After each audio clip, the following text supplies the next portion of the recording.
प्यारे बच्चों नमस्कार, मैं हूं रोशन और आप देख रहे हैं TMR संस्कृति विद्यापीठ। आज की इस क्लास में हम लोग पढ़ेंगे भीष्म की प्रतिज्ञा क्या थी, या बोले तो देवव्रत की प्रतिज्ञा क्या थी। बचपन का नाम था देवव्रत, लेकिन जब ये प्रतिज्ञा ली उसके बाद भीष्म प्रतिज्ञा कहलाने, मतलब भीष्म की प्रतिज्ञा कहलाने लगी। ठीक है, तो देवव्रत की प्रतिज्ञा क्या थी ये तो गली गली मोहल्ला मोहल्ला सब जानता है। अगर तुम नहीं जानते तो जान लो। देवव्रत ने यह प्रतिज्ञा की थी कि मैं आजीवन मतलब जीवन भर ब्रह्मचर्य रहूंगा। मतलब का मैं जीवन भर मैंने जीवन में कभी भी विवाह नहीं करूंगा। आप विवाह न कर, लेकिन इन्होंने घूमी तो अच्छा लगता है। मतलब ये था कि जीवन में कभी भी किसी लड़की के प्रति आकर्षण नहीं रहेगा। जो भी रहेगी माँ के समान रहेगी, बहन के समान रहेगी। किसी से मेरा किसी भी प्रकार का पति पत्नी का संबंध या प्रेमिकाओं का संबंध नहीं रहेगा। ठीक है, जिसका भुगतान उनको शिखंडी के रूप में करना पड़ा था। समझ रहे? जब ठीक है, आगे मतलब क्या बोलता है, किन्नर होता है ना, उस रूप में वो जन्म ली थी। जो मैंने जिनसे शादी होने वाला था, हर के लाए थे। हर के जब लाए तो उनसे शादी नहीं किए थे, तो नहीं किए तो उनको गुस्सा आ गया।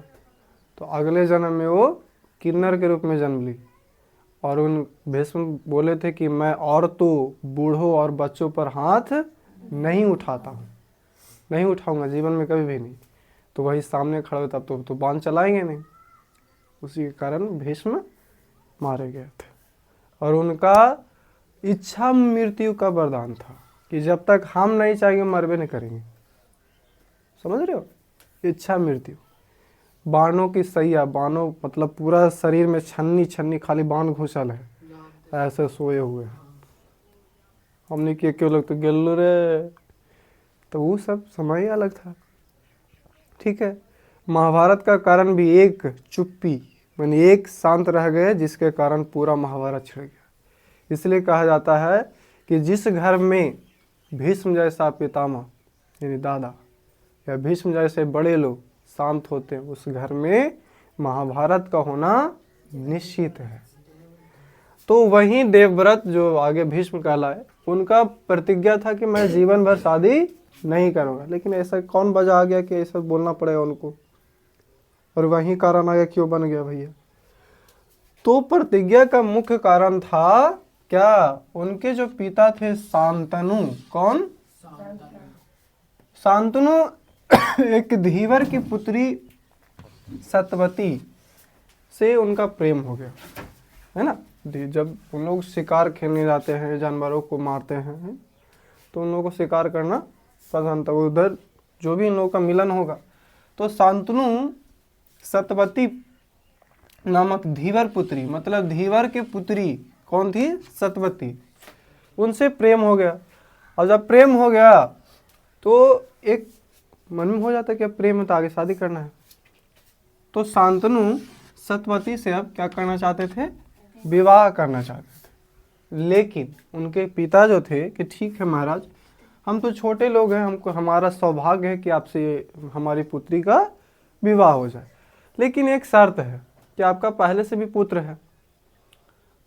अगर शादी होगा, ठीक है, तो मेरी जो बेटी सतवती है उसी का जो बेटा होगा वो अगला राजा बनेगा, अगला उत्तराधिकारी बनेगा, तब हम शादी करवाएंगे, वरना नहीं करवाएंगे। तब बोली तो बड़ा टेंशन वाला बात है रे, पहले से हमारा बेटा एगो है शांतनु, सॉरी देवव्रत भीष्म, है ना। अब कैसे होगा भैया। तो जब गए अपने महल की ओर लौट करके कौन? शांतनु, तो चिंतित रहने लगे। क्या रहने लगे? चिंतित रहने लगे। तो भीष्म को ये बात पता चली, यानी कि देवव्रत को ये बात पता चली कि कारण क्या है भैया। तो पता लगाने गए किनके पास? सतवती के पास। तो बोले कि कंडीशन यही है कि मेरा पुत्र यानी सतवती का पुत्र ही अगला उत्तराधिकारी बनेगा। बोले इसमें कौन बड़ी बात है, तो छोटा मोटा बात है। मैं भीष्म आज प्रतिज्ञा लेता हूँ कि मैं आजीवन भर ब्रह्मचर्य का पालन करूँगा, मैं ब्रह्मचर्य रहूँगा। वहीं पर ले लिए। माते अब आपके इसके बाद आपके पुत्र ही यानी मेरा जो भाई आएगा वही राजा बनेगा, ये मेरी प्रतिज्ञा है। मैं जीवन में कभी भी विवाह नहीं करूँगा, इस शर्त ले ली। ठीक है, उसी दिन से इनको भीष्म की प्रतिज्ञा कहा जाने लगा। यानी उन दोनों को मिलाने के लिए ही, ठीक है, उन दोनों को मिलाने के लिए, यानी कि नया नया मामी आ रहे हैं। सर एक कहना थोड़ा गलत होगा क्योंकि पुरानी कहानी है, हम थोड़ा ठेठ में बोल दिए, इसके लिए माफ़ी चाहेंगे। ठीक है, तो उन दोनों को मिलाने के लिए ही देवव्रत ने यह प्रतिज्ञा ली थी कि मैं आजीवन ब्रह्मचर्य रहूँगा। ठीक है, समझ में आ रही है? उसमें जब देखेगा महाभारत में पूरा गड़गड़ाएगा इधर उधर, क्या प्रतिज्ञा ले लिया रे भैया, समझ रहे हो? धरती आसमान सब थर थराने लगेगा। फिल्मों का अलग अंदाजे रहता ना, तब समझ में आ रही है? इसका काम खत्म। मिलते हैं नेक्स्ट वीडियो में, तब तक के लिए देखते रहें, सीखते रहें, समझते रहें, और समझ में आए तभी दोस्तों के साथ शेयर करें और सब्सक्राइब करना ना भूलें। धन्यवाद। जय हिंद, जय भारत।